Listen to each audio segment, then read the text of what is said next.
गव्हाची खीर हा एक साधा, पौष्टिक आणि पारंपरिक पदार्थ आहे. त्याचबरोबर बाप्पाला हा पदार्थ खूपच आवडायचा. म्हणून सर्वजण गणेश चतुर्थीला आवर्जून हा पदार्थ बनवतात. आता त्यासाठी काय करायचं आहे, गहू रात्रभर भिजत घालायचे आहेत. दुसऱ्या सकाळी उठल्यानंतर त्याच्यामध्ये डाळ, तांदूळ घालून कुकरला शिजवून घ्यायचे आहेत. आता शिजवताना त्याच्यात थोडंसं मीठ घालायचं आणि कुकरला छान असं गरगरीत शिजवून घ्यायचं आहे. आता गरगरीत असं शिजलं की ते मिक्सर एकत्र करून घ्यायचं आणि लगेचच एका पॅनमध्ये तूप घालायचं.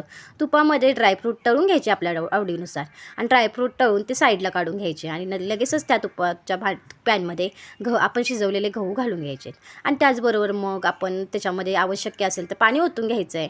त्याचबरोबर गोडानुसार गूळ घालायचं आहे, बारीक चिरलेलं खोबरं घालायचं आहे, वेलची पूड घालायचं आहे, थोडा वेळ शिजू द्यायचं आहे परत आणि नंतर मग शिजल्यानंतर ड्रायफ्रूट घालून घ्यायचे. तळलेले ड्रायफ्रूट घालून मस्त अशी गव्हाची खीर तयार झाली. मग लगेचच आपल्याला बाऊलमध्ये गव्हाची खीर काढून घ्यायची, आवडीनुसार दूध घालायचं आणि मस्त अशी गव्हाची खीर एन्जॉय करायची. कशी वाटली मग रेसिपी नक्की सांगा. व्हिडिओ आवडल्यास लाईक करा.